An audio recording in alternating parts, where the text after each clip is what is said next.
to be fair to folks who turned it in on time, but I won't be overly punitive, but I have to do that to be fair. But yeah, go ahead and get it emailed to me, and I'm in the process of getting those graded now. So go ahead and email me the file, and we'll get you taken care of. Let's see, what other announcements do I have for you guys? I think that's it. So again, before I jump into finishing our last lecture today, I want to tell you guys that it's been a pleasure to be your instructor this semester. Am I having audio issues? Or is it just Brittany? Is anybody else having audio issues? Let me know if that's the case. I'm not sure what I can do about that. It might be your connection, Brittany. I apologize for that. I wish there was something I could do to help.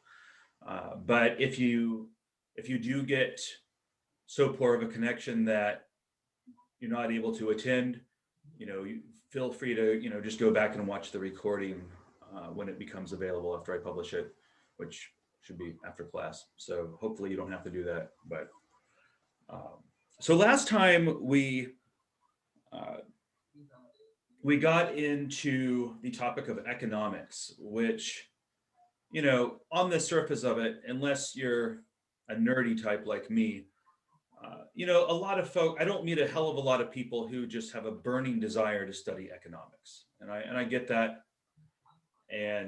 But when we look at economics in this class, we're not so much looking at it in the way that you typically would, in the sense of, being a mathematician and, looking at economic trend data through a fine-grained lens and analyzing all the math behind that.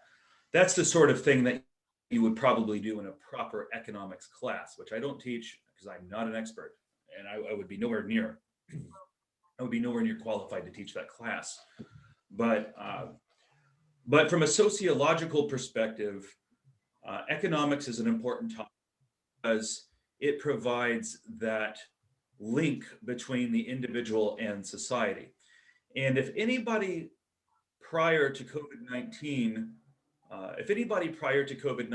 doubted just the significant impact that the economy can have on your life, I think living through the 2007 or 2008 economic crash, also living through the age of COVID and all of the, my old gym went out of business because of COVID. Countless local businesses here in town have gone out of business because of COVID. And I wouldn't be surprised if there were people in this class who have lost their jobs or have seen a reduction in income because of COVID, all because of the economic impact of the COVID-19 crisis. And a lot of people are hurting right now. And I am very thankful. I'm very thankful to my maker to have a job that has not been affected by the pandemic. Well, I can't actually say that. My job has been affected by the pandemic in the sense that, it's changed the way I do my job.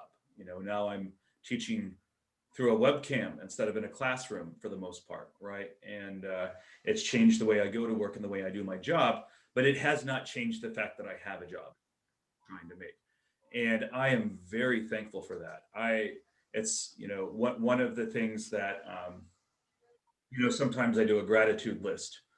It's not something I do every day, but it's just something that I do periodically, maybe once or twice a month, just to keep myself in a positive frame of mind, right? And the top item on my gratitude list right now is still having a damn job.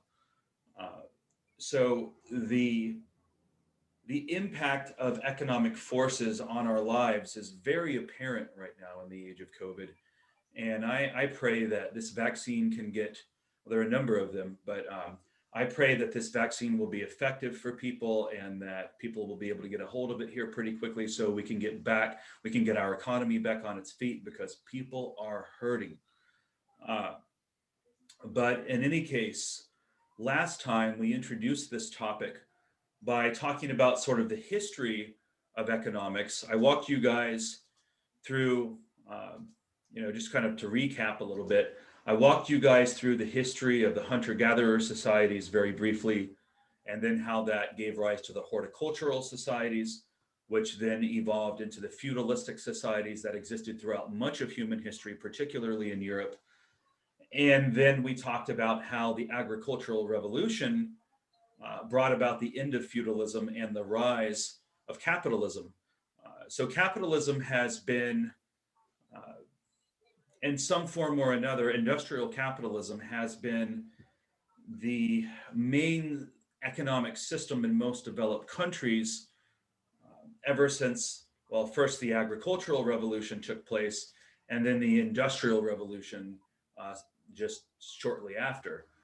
And the result of these technological revolutions, as we saw in the films that we watched last time, was that it completely changed the nature of work.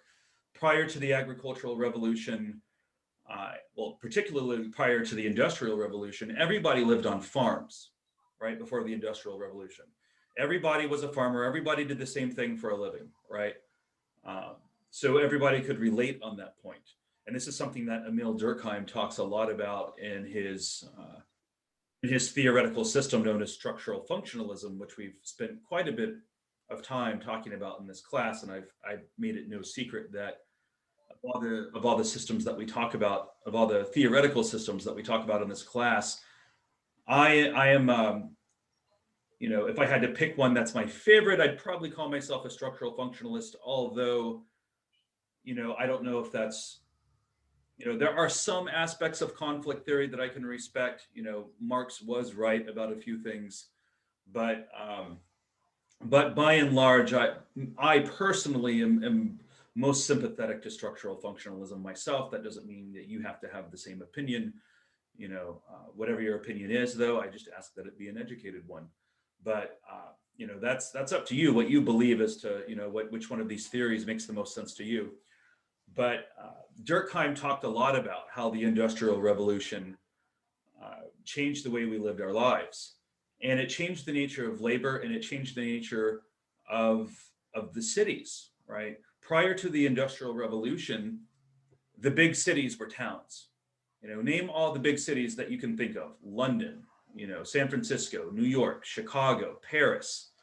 The big cities of the world. Prior to the Industrial Revolution, the big cities were not as populous, right?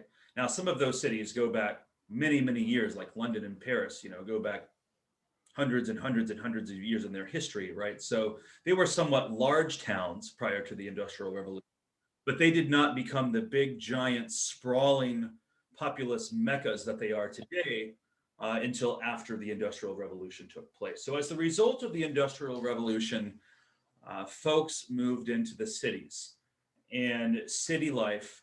And the reason for this was because this is where the jobs were, right? Now, there were some people in the world who stayed on farms.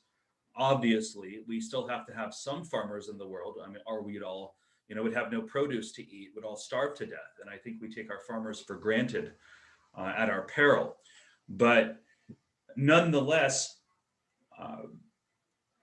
the Industrial Revolution and the Agricultural Revolution caused the number of farmers that we need to be reduced, right? Because the Agricultural Revolution made farming much more efficient so that you could produce a much greater number of crops with fewer hands on deck on your land, right? So, a plot of land that might have taken 50 people, 50 laborers to harvest prior to the Agricultural Revolution, now you can do it with 10 people, right? So the Agricultural Revolution and the Industrial Revolution made it more efficient, made farming more efficient, which the result of that was that there are less farmers in the world, right? Increased efficiency means job loss. That's one of the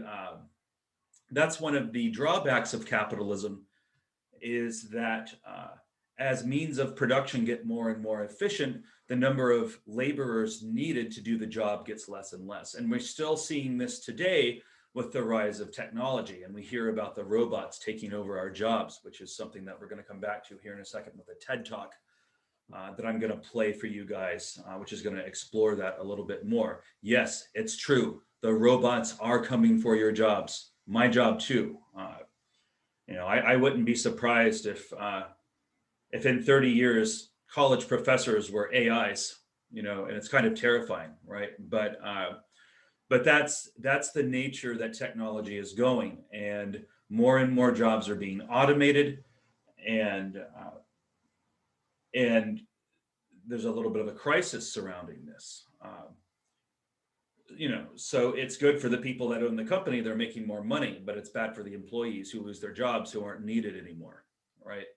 Well, this has been happening since the Industrial Revolution. This is nothing new, but it's just been accelerated by by the information revolution, which is the next historical revolution that I want to talk about. So, folks debate when the information revolution began. A lot of folks will tell you the information revolution began in the 1970s when the first microchip was invented. Other folks will tell you the information revolution began in the 1940s and 30s when the very first computers were invented. And back then, a computer that could do what your phone can do would take up a space the size of a large trailer, right? So, some folks say that the information revolution began with the very first computers back in the I think it was 40s, actually, 30s or 40s. Actually, it was the 30s because I know that some of these early computers were actually used in World War II by cryptographers to help win the war. But in any case, the information revolution, historians like to argue about when it actually began. Some folks go even farther back and they say the information revolution began when the telephone was invented. And then other folks go even further back than that and say that it began when the telegraph was invented. And then some folks go even back further than that and they say the information revolution began all the way back in 1826 when the first photograph was ever taken that we know of. The first photograph, the oldest surviving photograph in the world, a cleaned up version of it can be seen in this slide.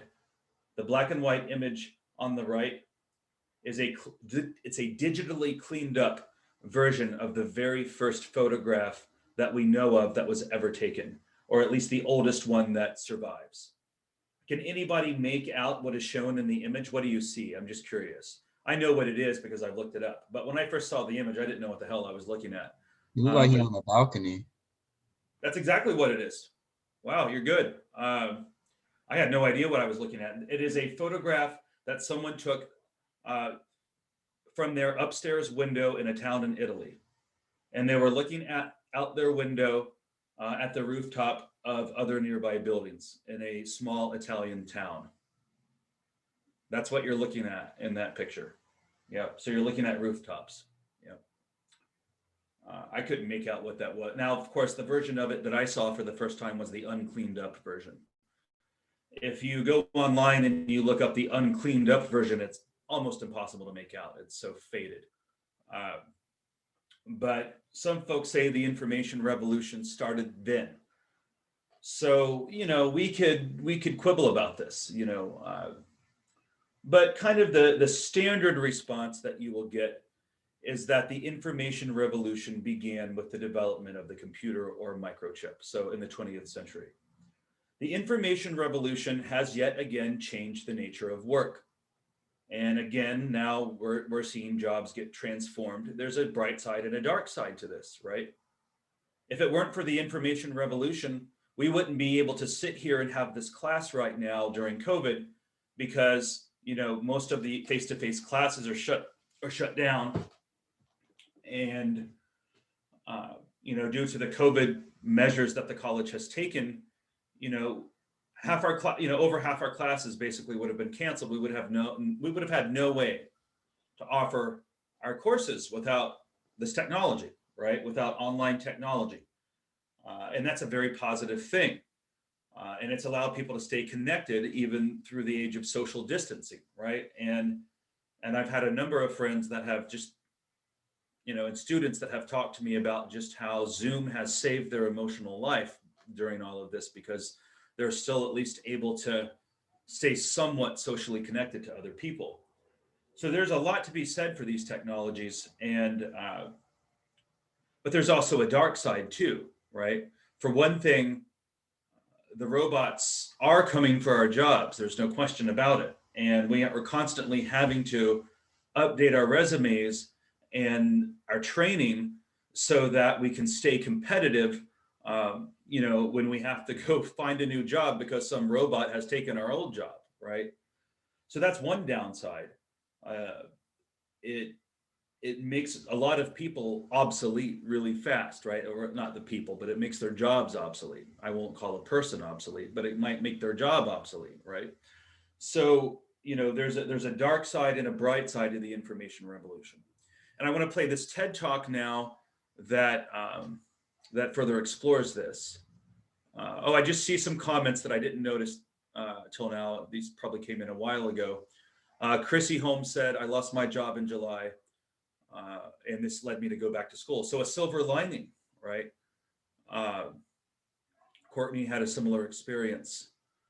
So a lot of us can relate on this. And I am just so thankful that my income has not been affected by the pandemic. I mean, I do not take that for granted at all. And I'm privileged for that. That is a privilege. And I'm aware of it and I don't take it for granted. Uh,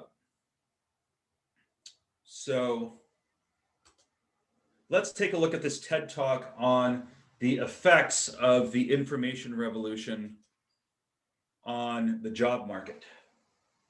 Let me get this pulled up here for you guys.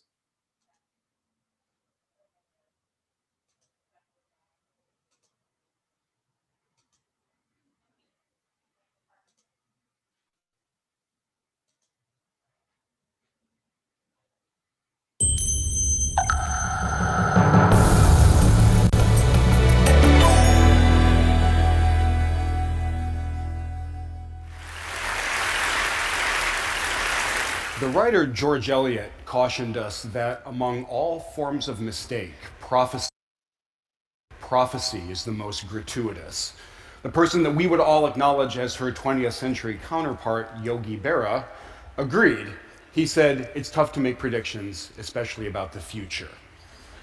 I'm going to ignore their cautions and make one very specific forecast. In the world that we are creating very quickly, we're going to see more and more things that look like science fiction and fewer things that look like jobs. Our cars are very quickly going to start driving themselves, which means we're going to need fewer truck drivers. We're going to hook Siri up to Watson and use that to automate a lot of the work that's currently done by customer service reps and troubleshooters and diagnosers.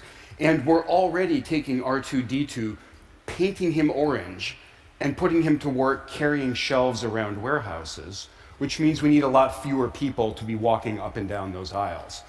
Now, for about 200 years, people have been saying exactly what I'm telling you, that the age of technological unemployment is at hand, starting with the Luddites smashing looms in Britain just about 2 centuries ago. And they have been wrong. Our economies in the developed world have coasted along on something pretty close to full employment, which brings up a critical question: why is this time different, if it really is? The reason it's different is that just in the past few years, our machines have started demonstrating skills they have never, ever had before. Understanding, speaking, hearing, seeing, answering, writing, and they're still acquiring new skills. For example, mobile humanoid robots are still incredibly primitive, but the research arm of the Defense Department just launched a competition to have them do things like this. And if the track record is any guide, this competition is going to be successful. So when I look around, I think the day is not too far off at all when we're going to have androids doing a lot of the work that we are doing right now. And we're creating a world where there is going to be more and more technology and fewer jobs. It's a world that Eric Brynjolfsson and I are calling the new machine age. The thing to keep in mind is that this is absolutely great news. This is the best economic news on the planet these days. Not that there's a lot of competition, right? This is the best economic news we have these days for 2 main reasons. The first is technological progress is what allows us to continue this amazing recent run that we're on, where output goes up over time, while at the same time, prices go down, and volume and quality just continue to explode. Now, some people look at this and talk about shallow materialism, but that's absolutely the wrong way to look at it. This is abundance, which is exactly what we want our economic system to provide.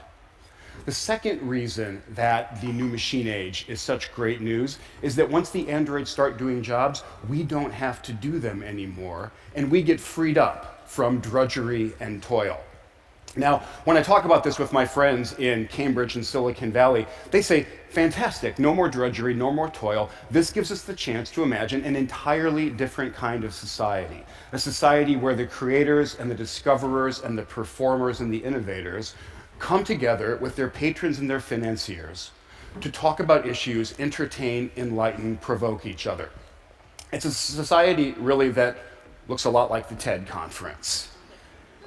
And there's actually a huge amount of truth here. We are seeing an amazing flourishing taking place in a world where it is just about as easy to generate an object as it is to print a document.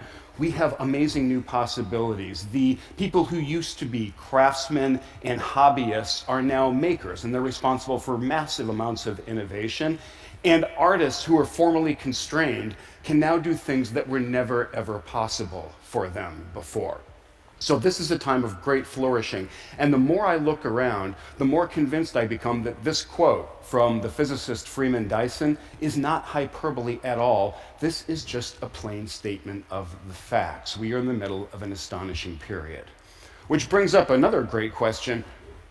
What could possibly go wrong in this new machine, right? Well, great, hang up, flourish, go home. We're going to face two really thorny sets of challenges as we head deeper into the future that we're creating. The first are economic, and they're really nicely summarized in an apocryphal story about a back and forth between Henry Ford II and Walter Reuther, who was the head of the Auto Workers Union. They were touring one of the new modern factories, and Ford playfully turns to Reuther and says, "Hey, Walter, how are you going to get these robots to pay union dues?" And Reuther shoots back, "Hey, Henry, how are you going to get them to buy cars?"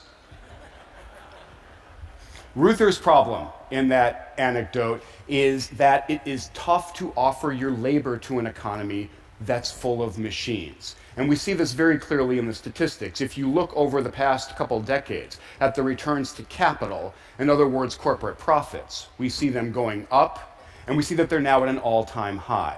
If we look at the returns to labor, in other words, total wages paid out in the economy, we see them at an all-time low and heading very quickly in the opposite direction.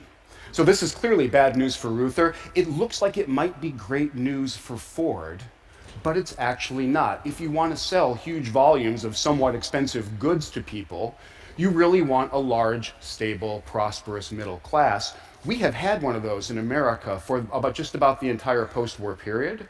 But the middle class is clearly under huge threat right now. We all know a lot of the statistics, but just to repeat one of them, median income in America has actually gone down over the past 15 years. And we're in danger of getting trapped in some vicious cycle where inequality and polarization continue to go up over time.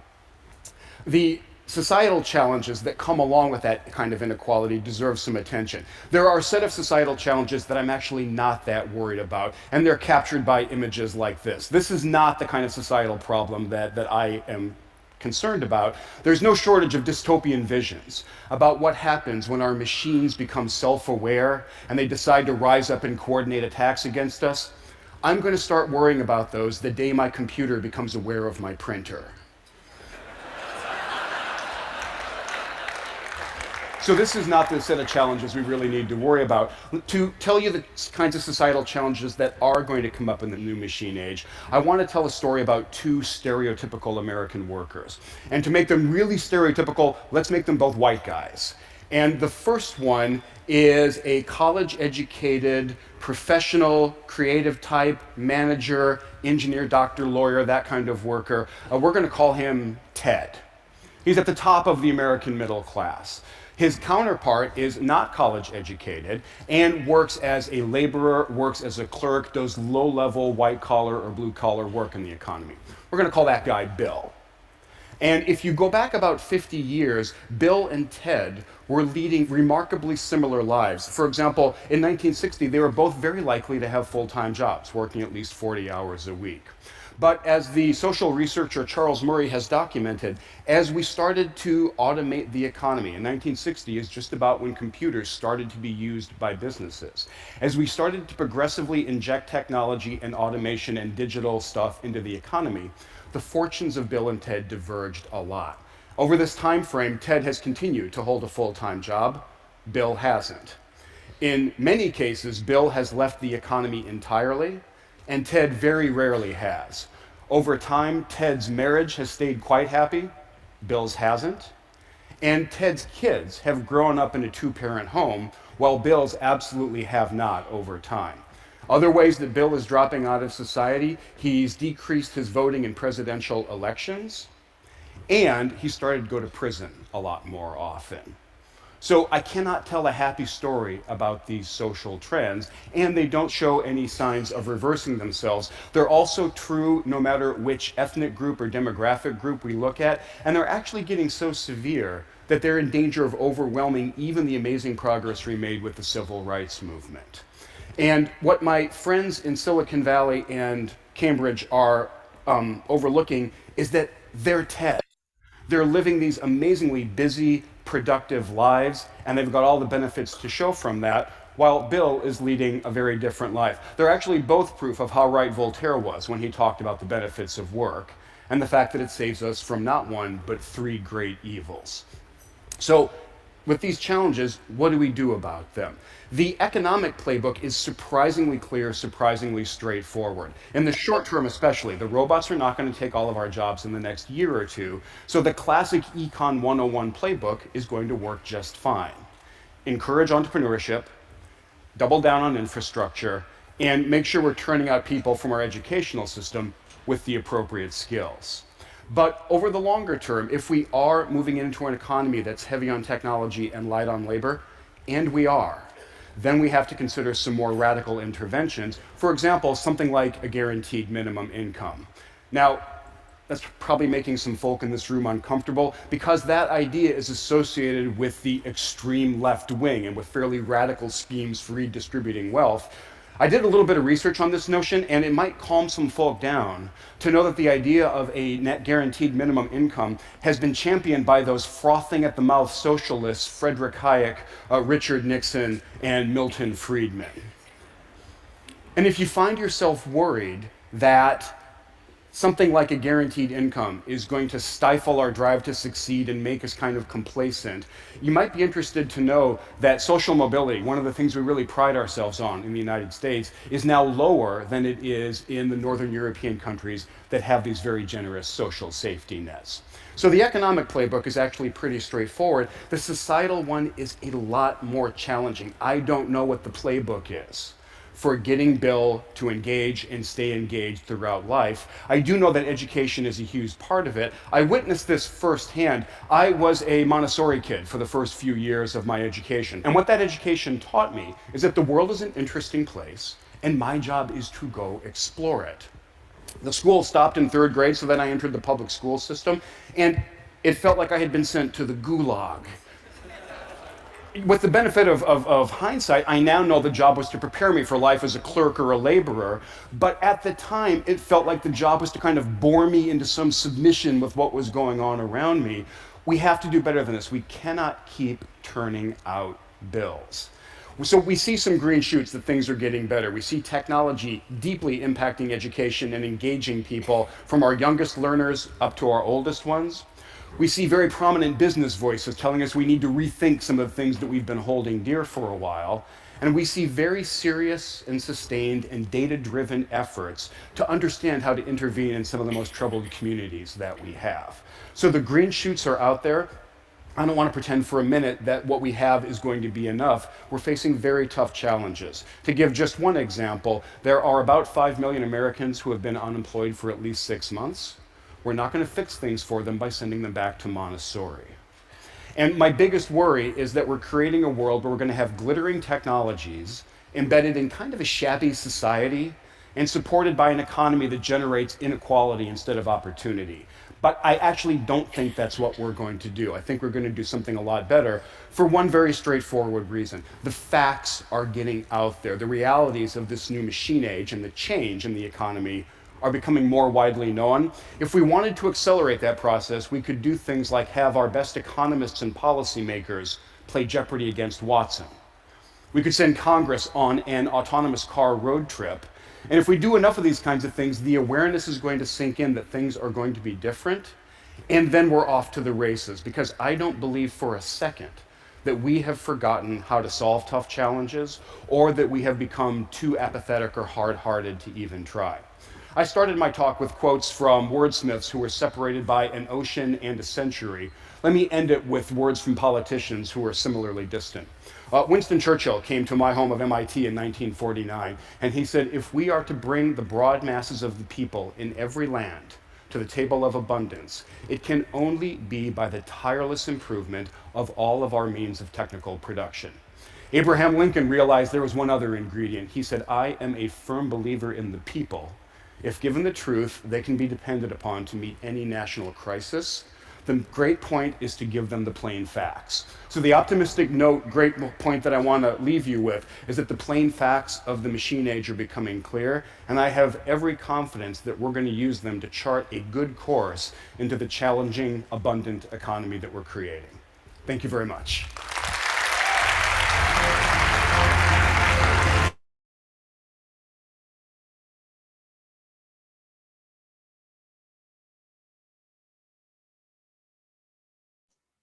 So he takes a somewhat optimistic view of the ramifications of the information age. And he is one of these folks who has been advocating for a somewhat, well, actually very controversial idea called universal basic income. Make no mistake about it, such an idea would be an example of socialism. And I'm not necessarily saying that that's a good thing or a bad thing. We'll come back to socialism in a second.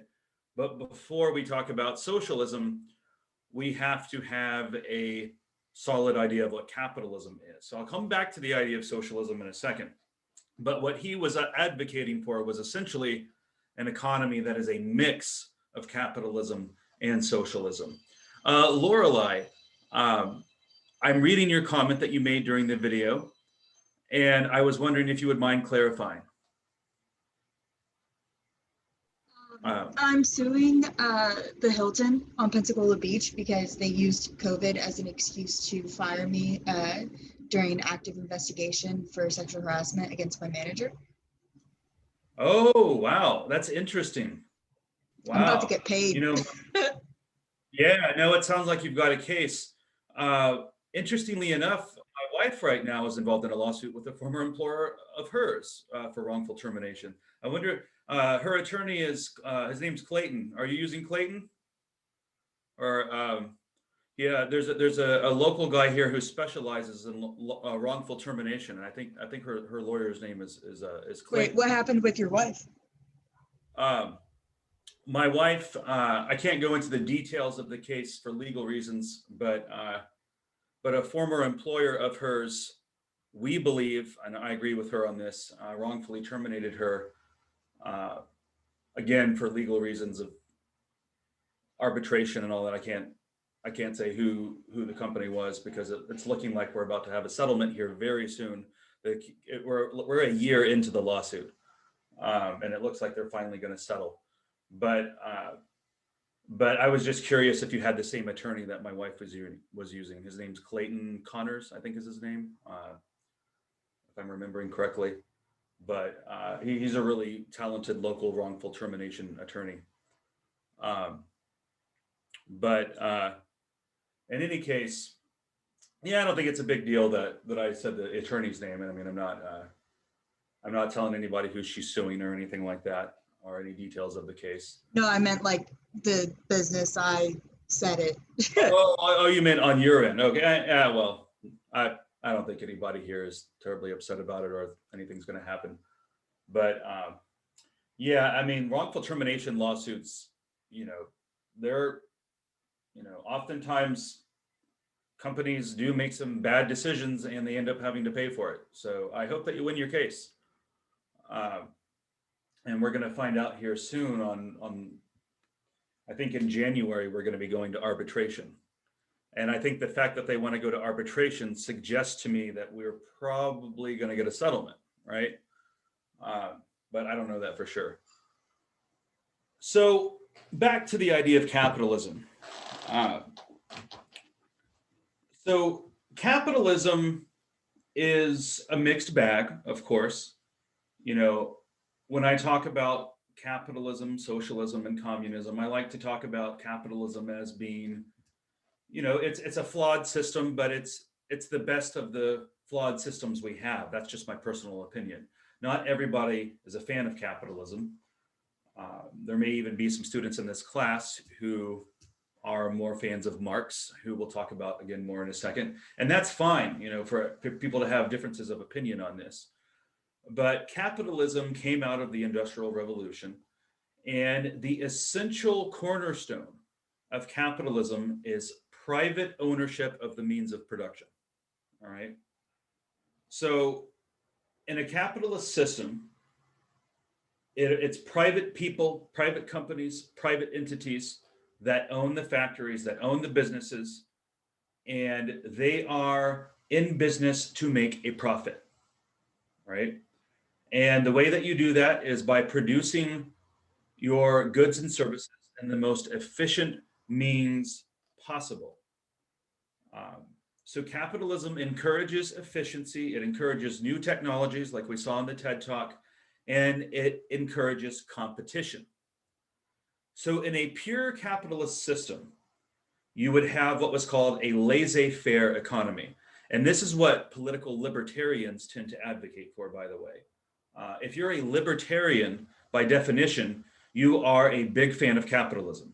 This means that you believe that the government should keep its hands off the running of the economy, that the economy should just run itself, and that you shouldn't regulate it, and that the government should keep its hands off and just let the economy do its thing, right? This is what's known as a laissez-faire economy, and that would be the purest form of capitalism that you could possibly have. That's not what we have here in the United States. We do not have a laissez-faire economy. We have a system in which capitalism is mixed with socialism. We already have a fair degree of socialism in this country. Make no mistake about it. We do not have a pure capitalist system. And in fact, I'm not aware of any country on the planet that exists currently that has a pure capitalist system. The last pure capitalist system to exist was the economy as it existed in England under the Industrial Revolution, like in the video that we watched last time. But as soon as the government started to pass laws about, the work week and how much people should get paid, uh, you know, then you no longer have pure laissez-faire capitalism, then you have regulated capitalism, right? And another term for regulated capitalism is capitalism mixed with socialism. Uh, so we do not have a pure laissez-faire capitalist system in this country, but I would say in the United States, we have the closest thing to it that exists in the world. We're regulated, but of all the capitalist systems in the world, I would say our system is probably the least regulated. It's probably the most laissez-faire of them all. None of them are actually laissez-faire, but I would say our system is the closest thing to it. So I want to show you guys a quick video clip here in a second on the philosophy of Adam Smith. Adam Smith, if you ever take an economics course, you will hear all about Adam Smith. Adam Smith is commonly known as the intellectual father of modern capitalism. It was the Scottish philosopher Adam Smith, who actually wrote the most famous work on capitalist philosophy ever written, called The Wealth of Nations. And in this, he put forth his seminal idea known as the invisible hand of the market, right? So in this quote that I'm about to read to you guys, you get the essence of capitalism summed up really nicely here in the thinking of Adam Smith, who again, like I said, is commonly referred to as the father of capitalism in terms of the philosophy behind it. And then after I read you guys this quote, I'm going to show you guys a quick video clip that goes into a little bit more depth on Adam Smith. I think it's about 7 minutes long. So in this quote, we see the summation, the distillation of capitalist philosophy. As every individual, therefore, endeavors as much as he can both to employ his capital in the support of domestic industry, and so to direct that industry that its produce may be of the greatest value, every individual necessarily labors to render the annual revenue of the society as great as he can. He generally, indeed, neither intends to promote the public interest, nor knows how much he is promoting it. By preferring the support of domestic to that of foreign industry, he intends only his own security, and by directing that industry in such a manner as its produce may be of the greatest value, he intends only his own gain. And he is, in this, as in many other cases, led by an invisible hand to promote an end which was no part of his intention. That's a mouthful. Does anybody want to sum that up in fewer words? What is he actually saying here? Does anybody want to give a shot at paraphrasing that? What do you think? What's a good paraphrase of what he's saying here? Anybody brave enough to try it? All right, so I'll tell you. What he's saying here is that capitalism, or free market capitalism, as it's come to be known, takes advantage of human selfishness to benefit everybody, right? It's basically a hack of human selfishness. You hack human selfishness to actually benefit the masses by creating competition and by creating cheaper goods and services. Through this competition, you benefit the masses through your own selfish profit motive. Does that make sense? Okay, so this is the basic philosophy behind capitalism. And I want to play just a little bit more on Adam Smith, just because I think that it's important that we understand where he's coming from on this. And I need to get the video pulled up here. Give me a second to do that. I forgot to do that before class. My apologies.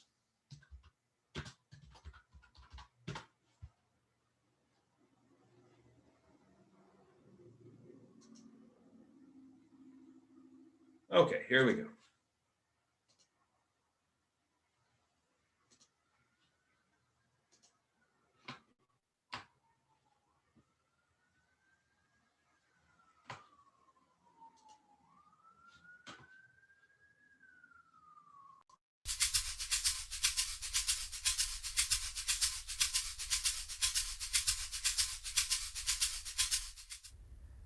Adam Smith is our guide to perhaps the most pressing dilemma of our time: how to make a capitalist economy more humane and more meaningful.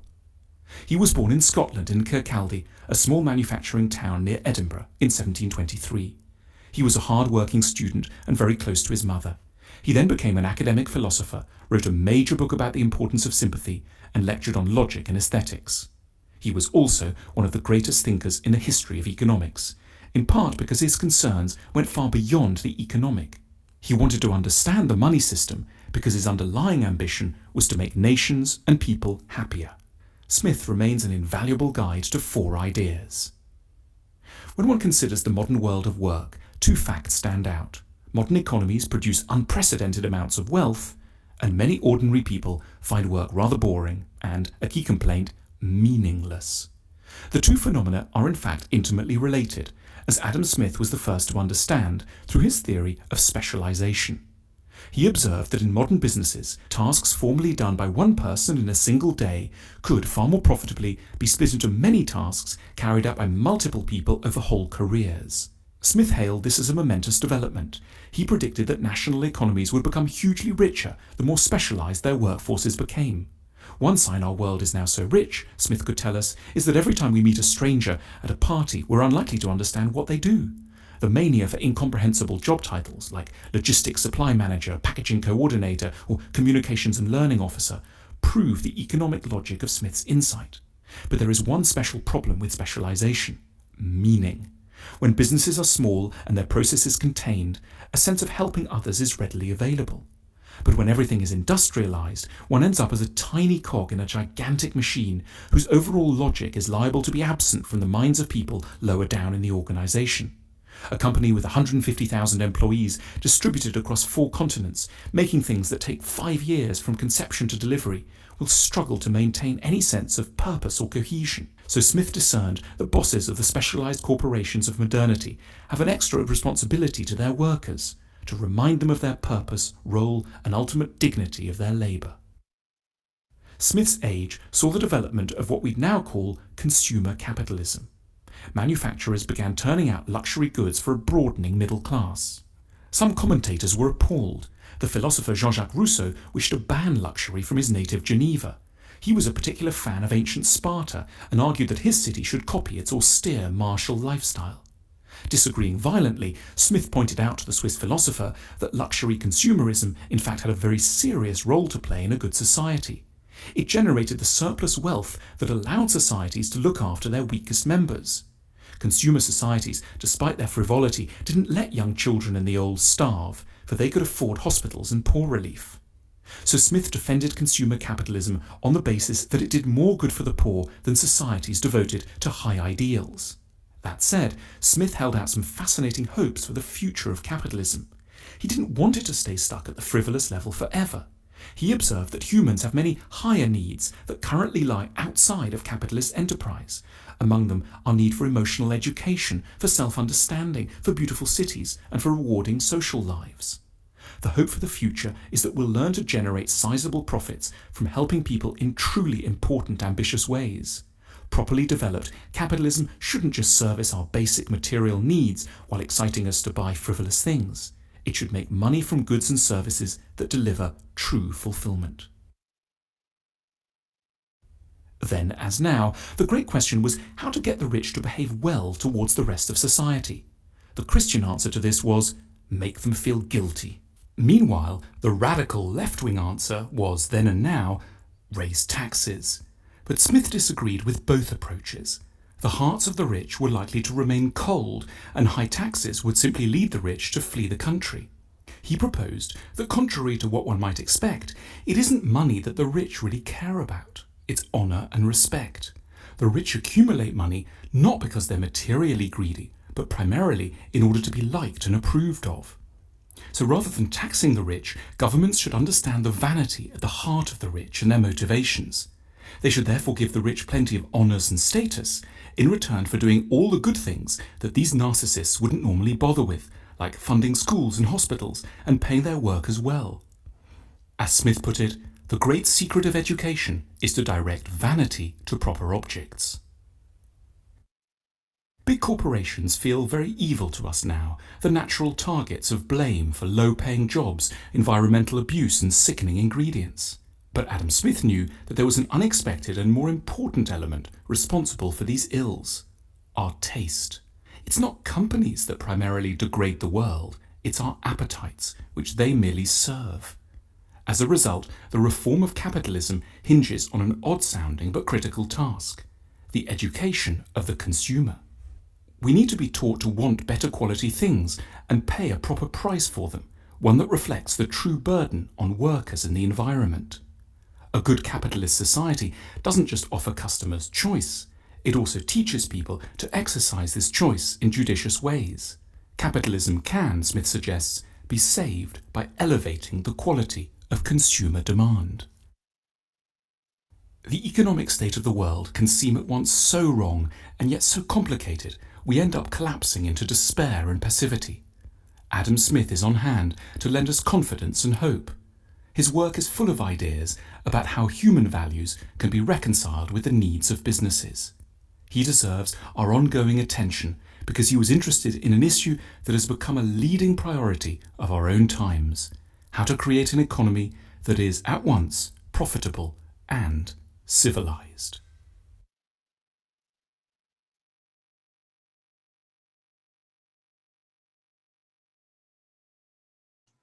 So again, the foundational idea behind capitalism is to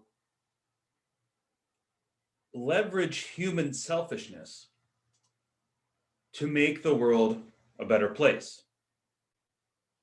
And there's no denying that in many regards, capitalism has done just that. The standard of living throughout the developed world has risen exponentially since industrial capitalism has come into existence. Capitalism has allowed us to buy products that we need cheaply and more abundantly. But the dark side of capitalism, of course,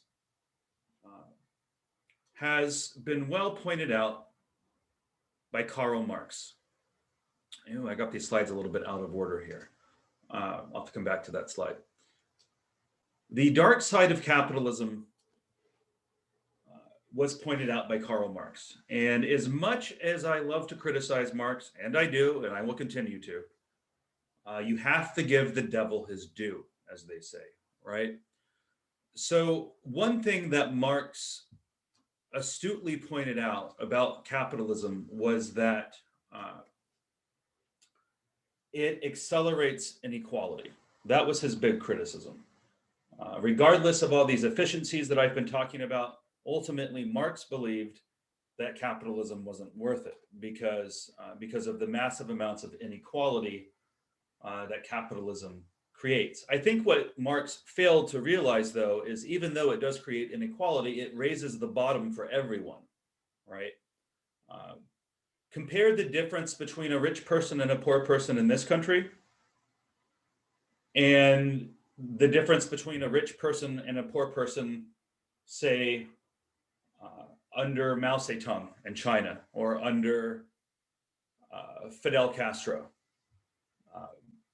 I think what Marx failed to realize is that even though, like I said, capitalism creates this inequality, and it does, it makes the bottom higher for the people at the bottom, right? So even though people are more unequal under communism, there's a bigger spread of wealth. The folks at the bottom are helped too. It raises the height of the bottom, if that makes sense. But nonetheless, Marx did have some valid criticisms of communism. I mean, not of communism, of capitalism. His system was communism. Of capitalism, mainly the conditions in which workers work. Now, keep in mind that when Karl Marx wrote his books and his pamphlets, that the form of capitalism that we had in the world was the way it looked in Europe in the 1800s. Remember the documentary that we watched last time where we were looking at the Industrial Revolution and we saw the child sweatshop labor and the kids who were getting sucked into machines and people who were working $80 a week with no extra pay. The capitalism in its original form back in the early Industrial Revolution was brutal. And the capitalism that we have in place today is by far a kinder, gentler capitalism than what existed back then. So another thing that we have to remember was that the capitalism that Marx was criticizing was the capitalism that existed back then in the late 1800s. And I'm interested to see, I always wonder what Marx would say if he was alive today to see what it's become. So a lot of Marx's criticisms of capitalism led to its reforms, right? Because of Marx's criticisms, we got workers' unions. Because of Marx's criticisms, we got the 40-hour work week. Because of Marx's criticisms, we got healthcare benefits, right? I mean, all of these protections for workers, unions, etc., all of these laws that were passed to protect workers in the 20th century were largely a result of the efforts of people who were influenced by Marxist thinking. So, we can thank Marx at least for criticizing what needed to be criticized. However, that's not what Marx wanted. Marx did not want to reform capitalism. Marx wanted to completely abolish it. He wanted to completely get rid of capitalism and move towards what we would call a communistic society. And why did he feel this way? Well, he believed that ultimately capitalism was evil because it alienated workers in four essential ways, which I've already talked about previously in the course, but just to sort of recap. The first type of alienation that Marx discussed was alienation from the product you're producing. So again, this is referring to factory workers he was talking about, right? So let's say you're working in a factory, so many hours a day. You do the same thing over and over and over again. And you're assembling a product that you probably can't even afford to buy yourself, right? Like I think about the workers in China who create the iPhones. Those workers in those factories, I wonder if they could even afford to buy the product that they're assembling, right? So that's alienation from the product when you can't even afford to buy the product that you're creating. Alienation from their productive activity. Prior to the Industrial Revolution, if you were an artisan or a craftsman, you had control over your creations. Let's say you were an artisan or a craftsman that made furniture prior to the Industrial Revolution. Furniture has existed for eons. It's produced in factories for the most part now, but prior to this, if you were a wealthy person that wanted furniture, you would go to a craftsman who would handcraft your furniture based upon your specifications. And that artisan, that worker took pride in their activity. That couch or that recliner or that desk that they were making for you, it was going to be the only one like it in the world, because the products that they make are not mass produced, right? So there's only going to be one like it, right? Because they're handmade. And every desk or couch that artisan creates is going to be unique because it's not made by machines. It's going to have its own idiosyncrasies each time, right?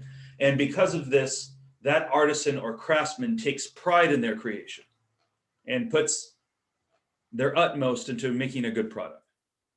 Now, on the other hand, if you're making a couch or a desk in a factory that's mass produced, you have no control over how that product's going to turn out. It's already been designed. Your job is to just put it together according to what you've been told to do. You have absolutely no control over the outcome of the product. You have no creative influence, right? That's what we refer to as alienation from productive activity. You have no say over the way you do your work. 3, you're alienated from your fellow workers. And what this means is that instead of seeing your coworkers as your brothers and sisters who are suffering with you, because new technologies are constantly coming out that are making the factory more efficient, every so often there's a fresh round of layoffs, right? And you want it to be them instead of you. So instead of seeing your coworkers as your buddies, as people you have solidarity with, you see them as the competition. You see them as someone who may be more productive than you, and they may cause you to be the person who gets laid off when the next machine gets invented, right? So your fellow workers become your enemy in a certain sense. They're your competition. And then finally, alienation from human nature is just more of a vague statement that Marx made about this, but this was just basically the idea that that people weren't created to spend all day in factories, right? People were created to spend time outside in the great outdoors, right? Doing things that they love, reading books, spending time with people they love, living a life of leisure. Marx envisioned a world in which everybody was equal and in which resources were equally available to everyone, and in which people, the wealth would be distributed equally among everyone. That was his vision of a communist utopia, which he wrote about in his famous pamphlet, The Communist Manifesto. Now, it sounds really great on paper. And I know this is sort of a cliche thing to say, but it's true. If you read some of Marx's writings, he writes passionately. And his vision for a world where everybody's equal and everybody's treated with respect and people aren't treated like cogs in a machine, it's a beautiful sounding world. I mean, I don't blame him for wanting to see a world that looks like that.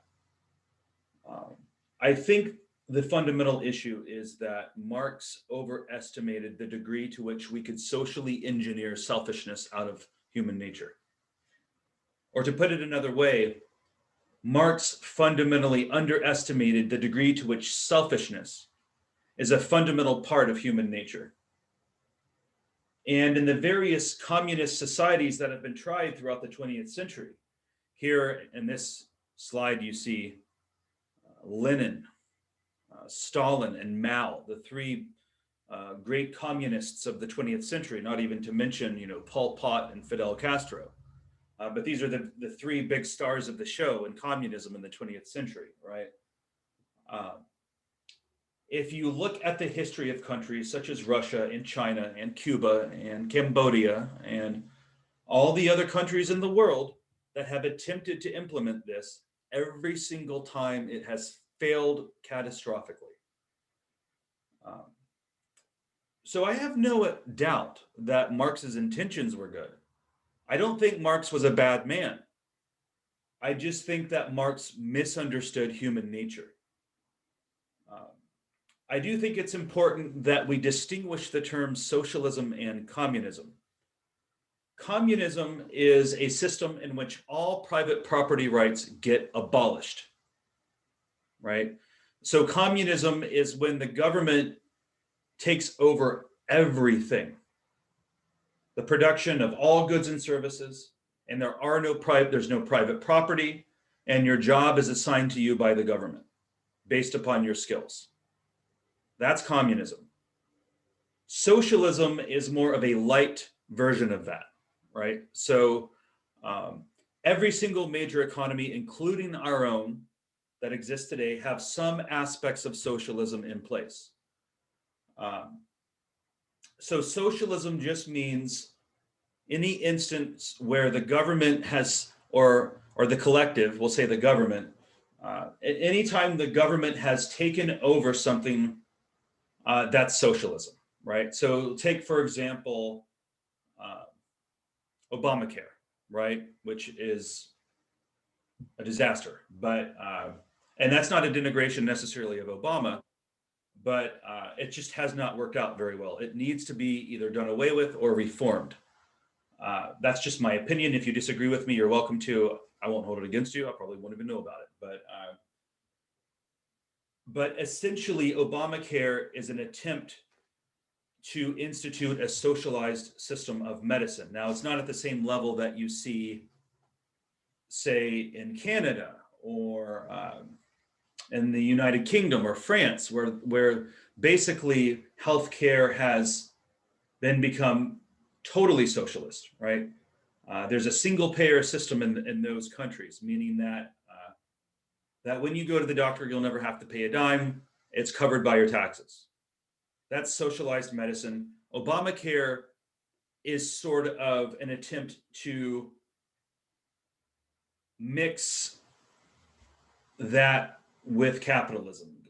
Obamacare is a failed attempt to mix socialized medicine and private medicine. It was an attempt to create a hybrid of the two systems, basically. And it could have worked, actually. It might have worked, but it was very poorly executed.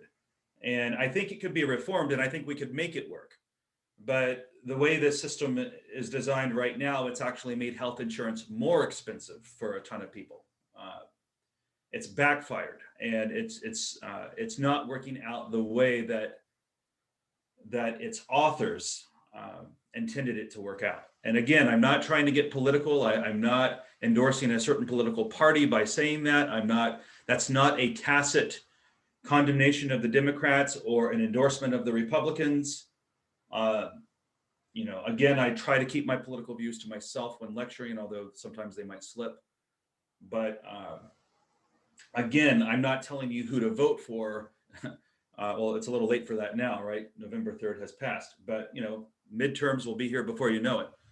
But in any case, my point is that Obamacare is an attempt at sort of a hybrid system where you have a little bit of a public and private approach to medicine mixed together, and it just hasn't worked out very well.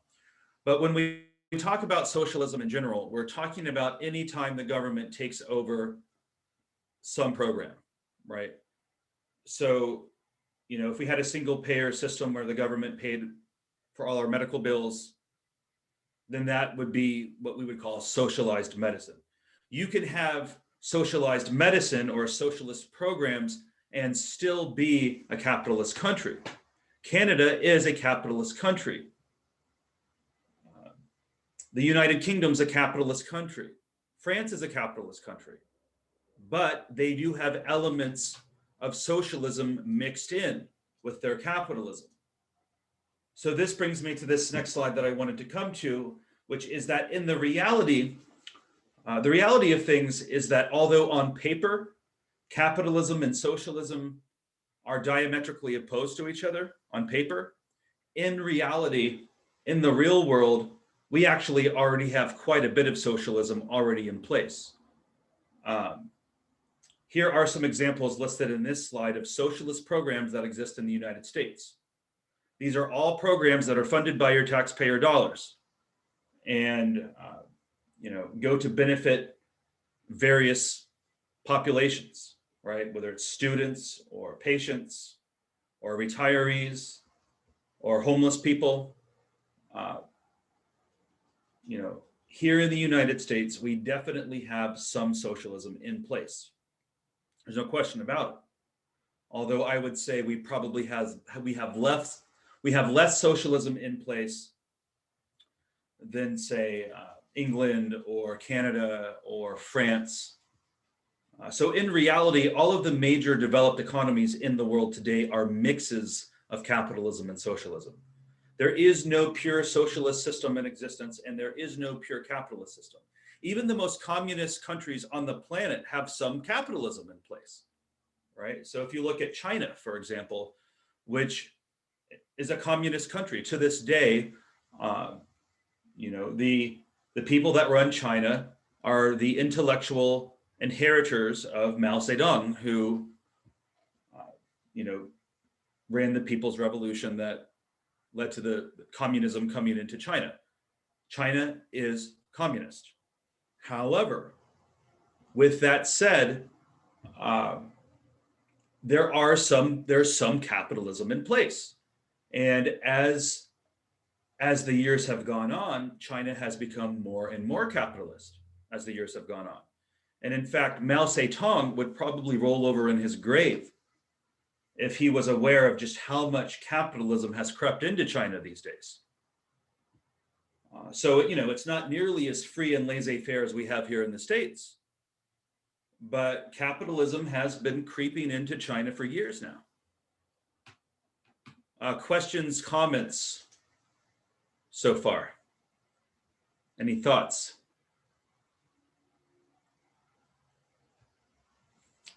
Okay.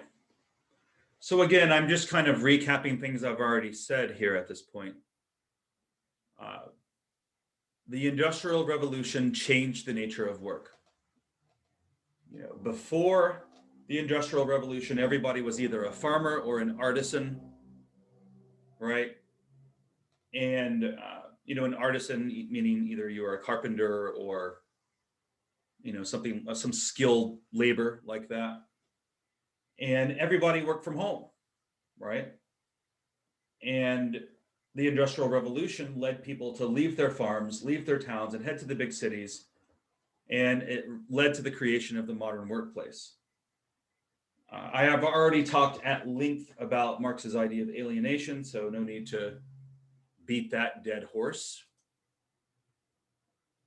Now, increasingly in the modern economy, because of the information age and because of outsourcing and globalization, a lot of the factory jobs these days have gone to other countries. Like my iPhone, for example, which was made in China, probably at 2%. The cost to make it probably is maybe 2% of what I paid for the damn thing, right? I mean, Apple's making a killing off of idiots like me, right, who are addicted to their iPhones. But in any case, because a lot of these manufacturing jobs have moved overseas, a lot of the jobs in the economy now, in our country at least, are service or knowledge work, right? So service work, would be like a job you see here on the top, like a cashier, or maybe, a waiter, or a flight attendant, or working in hospitality, or a massage therapist, or, even doctors and attorneys. You could make an argument that they do service work because they provide a service. Now, on the other hand, doctors and attorneys have to have a high degree of specialized knowledge. So you would probably categorize them more as knowledge workers, although they do provide services. So, you could probably make an argument that doctors, attorneys, engineers, people who provide really expensive services are service workers, but they're also knowledge workers as well, because the service that they're providing is the expertise that they have, right? So sometimes, jobs in the modern economy are a mix of these, but increasingly the manufacturing jobs have been heading overseas for decades now. Your textbook also talks about resistance strategies. So here in this picture on top, you see Jim from The Office, right? Anybody ever watch The Office? Hilarious show, in my opinion. I love that show. I love The Office. I still need to finish the last 2 seasons. Never watched the last 2 seasons, but I love that show. You're not missing much. Yeah, I hear that after Carell leaves, it kind of goes downhill. Is that true? Oh, definitely. No, it's still worth watching. It's just not as good. Maybe the last season, but definitely not season 8. No, Okay. season 8's trash. Oh, good to know. I've heard that from a number of people. Yeah, so maybe I'll just skip season 8. But Would watch the finale. The finale is pretty good. yeah, they bring Steve Carell back for the finale. I did hear that. And he ends up getting together. I got the spoiler. Like, he ends up getting together with his with that woman that he always wanted to be with, right? Angela? No, not. Is it Angela? No, Angela's the old girlfriend. Though I forgot her name. I'll remember. Just watch it. Yeah, right. But here we see a picture from The Office. We see Jim sitting at his desk, with his various trinkets, right? And, he's constantly pulling pranks on Dwight, right? Like putting his stapler in Jell-O and those kind of hijinks. But those of us who work in an office, including myself, I've been working from home these days, but if you were to visit my office on campus in Building 14, you would see pictures of my wife and my dog, and lots of personal art pieces on the wall. And I've personalized my office, right? This is what's known as an individual resistance strategy. It's a way of resisting the monotony of the job, basically, through personalizing your workspace. Collective resistance, on the other hand, refers basically to unions. These are people who band together in workers' organizations, AKA I'm a member of a union here at the college. We have a teachers' union. I don't always agree with everything the union does, honestly. And sometimes I have mixed feelings about some of the things the union that I'm a member of has done in the past. But I would be an idiot not to be a member, because the union will protect you if you ever get a department head or a dean that just has it out for you, which has never happened to me, by the way. All my bosses that I've ever worked for at Pensacola State have been awesome. And I mean that. I sincerely mean that. But, if the day ever came where I had a dean or a department head that just for whatever reason had it out for me and had an axe to grind, the union would provide some protection, right?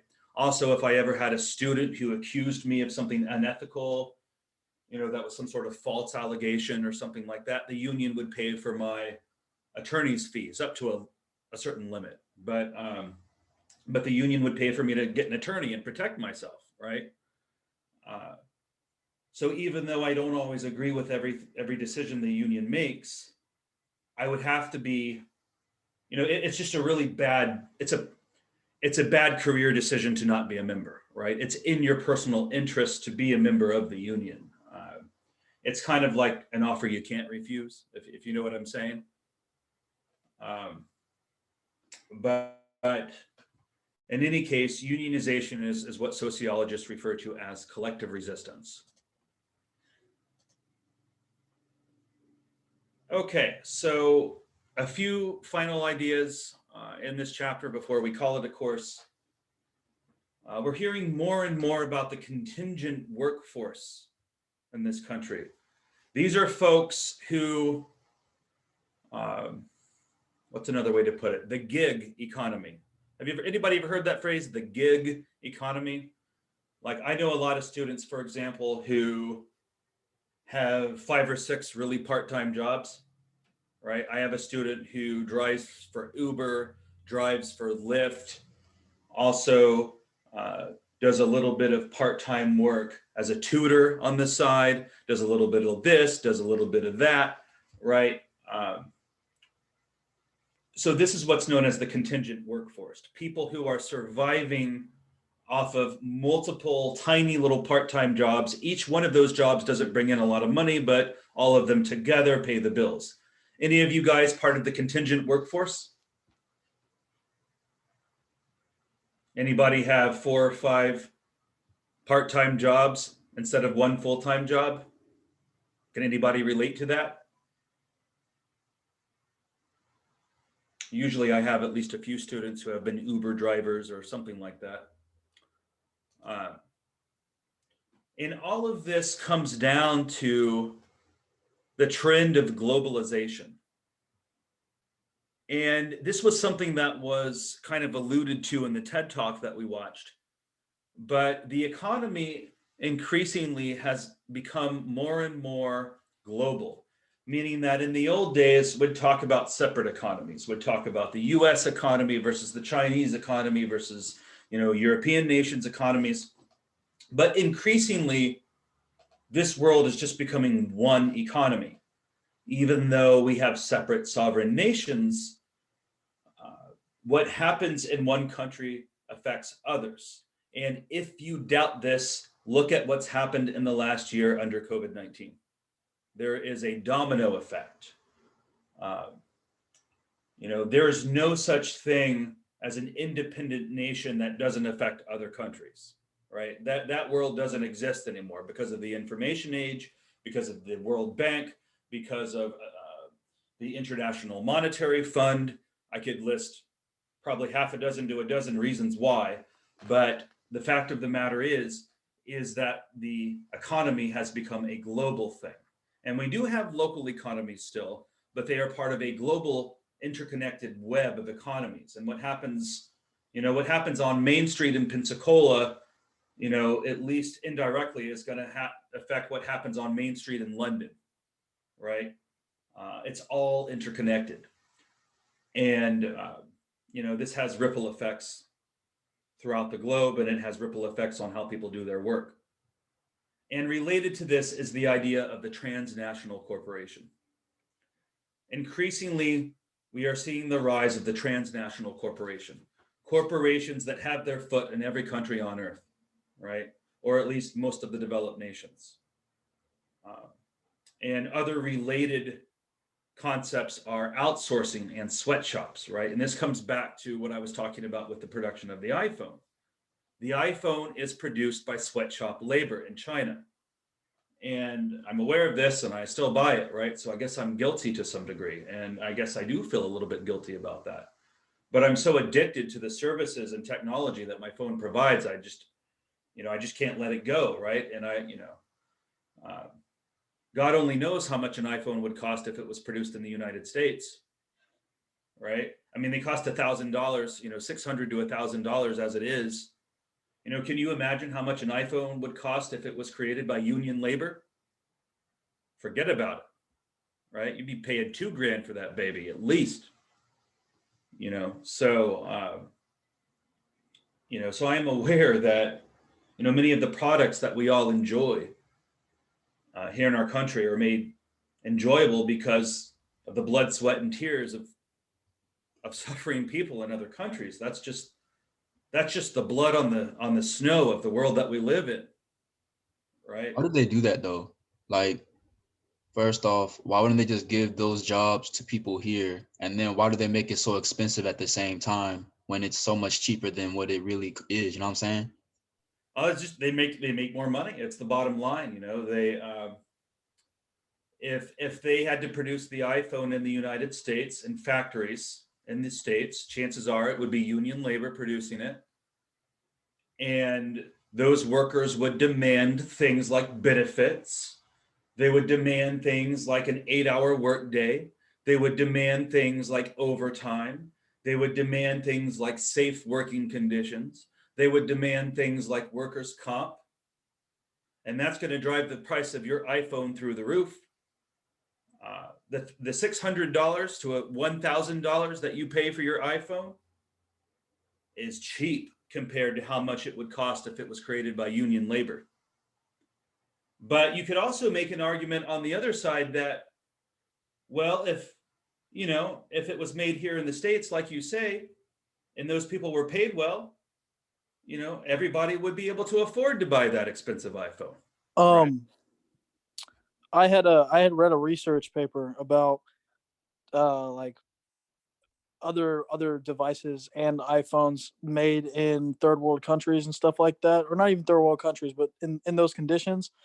And according to the article I read, that the iPhone 6, when it was like $900 when it first came out, in practicality, it only cost them $250 to make altogether, like That's what I'm manufacturing as many as they did. That yeah, so I understand where you're coming from, and yeah, that's why I said it's like these devices truly only cost, let's say, like $50. Like it only costs them $50 to make all the parts and do everything on the newest one, and yet they still flip it for $1,000. And yeah, I mean, you're right, money drives the whole situation, but it's still still ridiculous. Yeah. I mean, I agree, and I have some degree of guilt every time I go get a new one. But I'm a technology addict, and I couldn't envision my life without my smartphone. Who knows? Maybe one day a company will come along that has a fair trade smartphone that is produced ethically and at a reasonable price to the consumer. And if that were to ever happen, I might be the first person in line to buy it.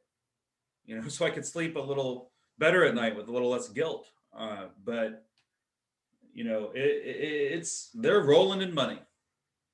That's why Apple is, I don't know if it still is, but I know for a while Apple was the most valuable country in the world. Is that still the case? Someone can look that up for me. But I'm pretty sure I just saw something saying that Tesla just passed them up.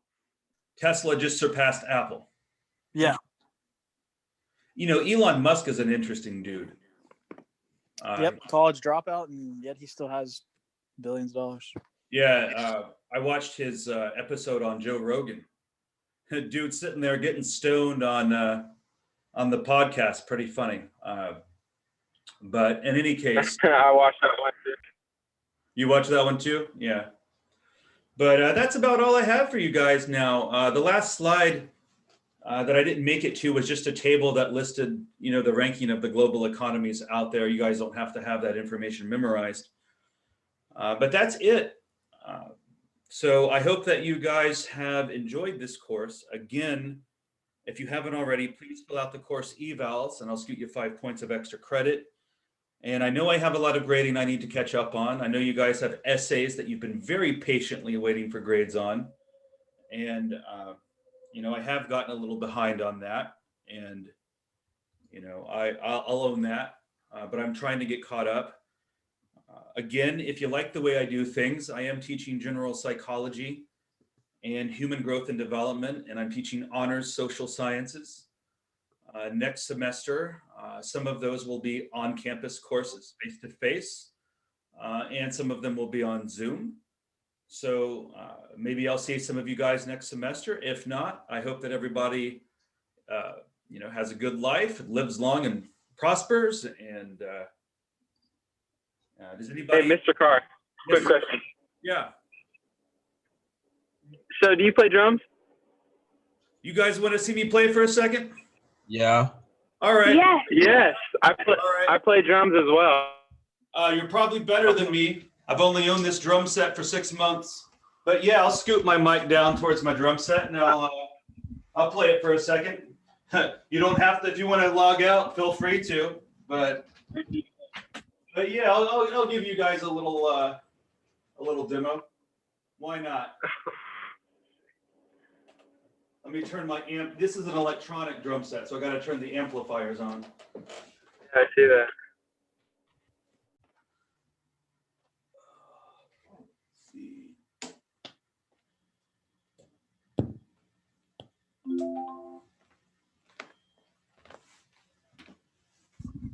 Where are my sticks?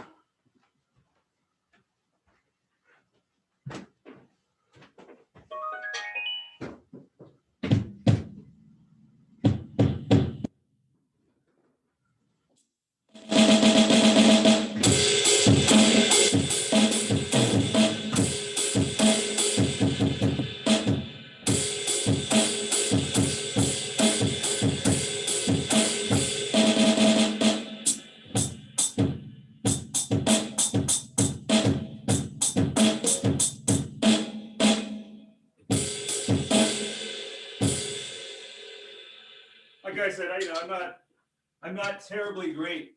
I'm still learning. You did good though. That was good.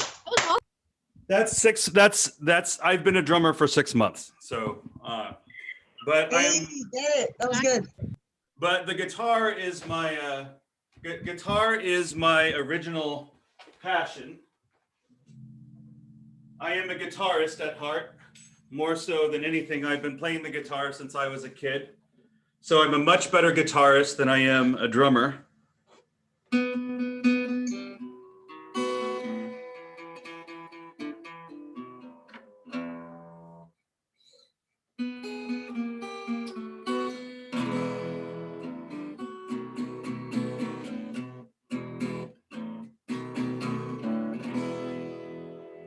It's out of tune. But Nice.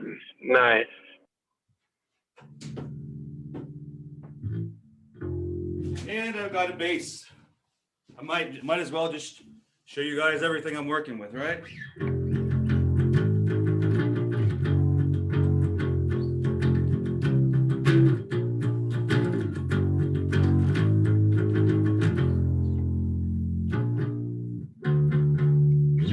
Anyway, yeah, so this is what I do in my spare time, which isn't very much of lately, but maybe over vacation I can do some recording.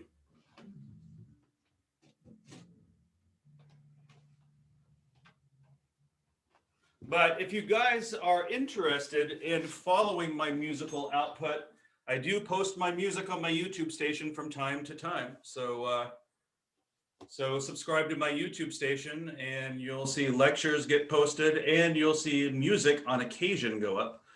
So yeah, see you on YouTube. So we're out of time. That's it. I hope that you all have a wonderful Christmas vacation. And that's all I have to say about that. Later.